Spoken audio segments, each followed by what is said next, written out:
To Java T point. और आज का हमारा टॉपिक ऑफ डिस्कशन है accessing element of union in सी। तो इससे पहले हमने देखा कि यूनियन क्या है और हमने थोड़ा सा डिफरेंस देखा स्ट्रक्चर और यूनियन में हमने क्या पढ़ा था। अब हम यहाँ पे देखेंगे एलिमेंट ऑफ यूनियन को कैसे एक्सेस करते हैं। जैसे हमने स्ट्रक्चर को मेंबर को एक्सेस किया तो यूनियन को कैसे एक्सेस करते हैं तो देखते हैं। तो ऑब्वियस है, सिंपल सी चीज़ है। यूनियन बनाते कैसे? यूनियन, हमने यूनियन लिखा, ओके फाइन, ये हमने यूनियन लिखा और उसका यूनियन का नाम लिया। दो यहाँ पे वेरिएबल बनाए एक्स और वाई। मैंने आपको पहले भी बताया था कि यूनियन क्या करता है, सिर्फ एक ही बॉक्स क्रिएट करता है। इसका क्या मतलब है? चलते मीनिंग में अंदर चलते हैं। हमने यूनियन का एक वेरिएबल बनाया, यूनियन टेस्ट का एक वेरिएबल बनाया टी, तो ऑटोमेटिकली क्या होगा, एक मेमोरी एलोकेट हो जाएगी टी। लेकिन यहाँ पे एक्स और वाई के लिए अलग अलग बॉक्सेस नहीं, बल्कि एक ही बॉक्स होगा। और ये लार्जर साइज, एक्स भी 4 बाइट का, वाई भी, तो 4 बाइट का एक बॉक्स एलोकेट हो गया। ये आपको पता है कि यूनियन मैक्सिमम अपने मेंबर में से जो भी मैक्सिमम होता है, भाई दोनों मेंबर का साइज 4 बाइट है तो मैक्सिमम 4 बाइट ही हुआ, तो 4 बाइट एलोकेट हो गया।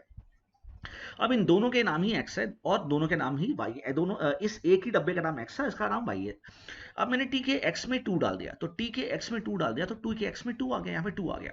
अब मुझे एक्सेस करना है, तो देखो मैंने क्या लिखा, टी के एक्स में, तो डॉट से एक्सेस कर रहे हैं। तो union member are access using dot operator. तो डॉट ऑपरेटर से हम एक्सेस करें, ये देखिए टी डॉट एक्स, डॉट मतलब टी के एक्स में, तो टी के एक्स में 2 डाल दिया, हो गया। और टी का वाई भी वही वैल्यू लेगा, तो T dot Y also get the value 2, because X और वाई सेम डब्बे को रिप्रेजेंट कर रहे हैं। Fine, okay. अब जैसे फॉर एग्जाम्पल एक घर है, ठीक है, एक घर में 2 लोग रहते हैं, एक रहता है अमित और एक रहता है सुमित। और घर का नाम है, मान लो घर का नाम है, आप मान लो प्रतीक्षा। प्रतीक्षा, तो अब प्रतीक्षा में कौन रहता है? अमित भी रहता है। प्रतीक्षा में कौन रहता है? सुमित भी रहता है। तो फाइन, तो अमित सुमित दोनों एक ही जगह पे रहते हैं। Fine, okay. अब मैंने प्रिंट कराया एक्स को और वाई को। टी डॉट एक्स, टी के एक्स में क्या है 2, तो आंसर 2 आएगा। और टी के वाई में क्या है 2, तो आंसर 2 आएगा। तो एक्स और वाई में 2 आ गया। Fine, okay. अब मैंने क्या किया, टी के वाई में, टी डॉट वाई मतलब टी के वाई में 10 डाल दिया, टी डॉट वाई, तो टी डॉट वाई में 10 डाल दिया, तो ऑब्वियस है यहाँ पे 10 आ गया।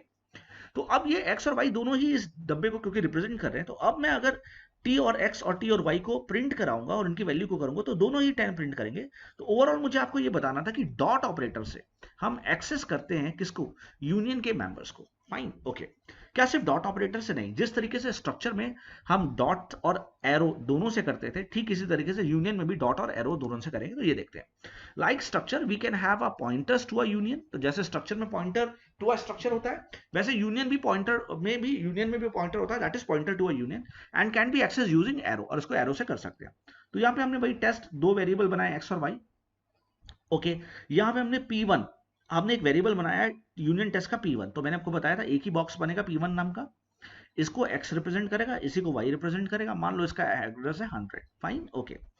अब मैंने P1 के x में, P1 डॉट एक्स में क्या डाल दिया 65, तो यहाँ पे 65 आ गया, बहुत अच्छा। अब मैंने क्या किया, एक पॉइंटर वेरिएबल बनाया। तो पॉइंटर वेरिएबल क्या है? ऑब्वियस है, तो पॉइंटर वेरिएबल है तो P2 भी एक वेरिएबल ही तो है, तो एक वेरिएबल बनेगा। इसमें क्या डाला, P1 का एड्रेस, P1 का एड्रेस है 100, तो यहाँ पे 100 आ गया। फाइन, तो यहाँ पे 100 आ गया। तो भाई क्या किया, P2 नाम का एक वेरिएबल बनाया। ये कैसा वेरिएबल है? पॉइंटर वेरिएबल है।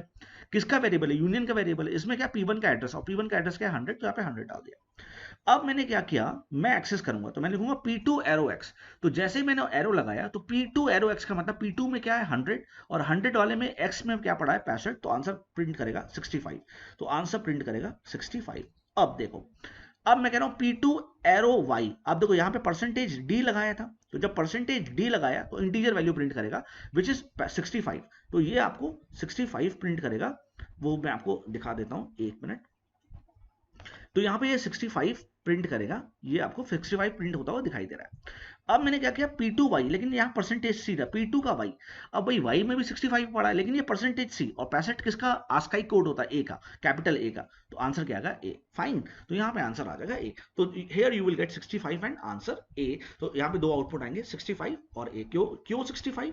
क्योंकि यहाँ इंटीजर वैल्यू को रिप्रेजेंट कर रहे हैं। और क्यों ए? क्योंकि यहाँ पे P2 a, P2 y, P2 is 100, 100 के y में क्या पड़ा है तो 65, लेकिन मैं इसको इसका कैरेक्टर वैल्यू प्रिंट करा रहा हूँ, आस्काई वैल्यू के करस्पॉन्डिंग क्या कैरेक्टर है, तो दैट इज ए, तो आंसर ए प्रिंट करेगा। तो ये तरीके थे।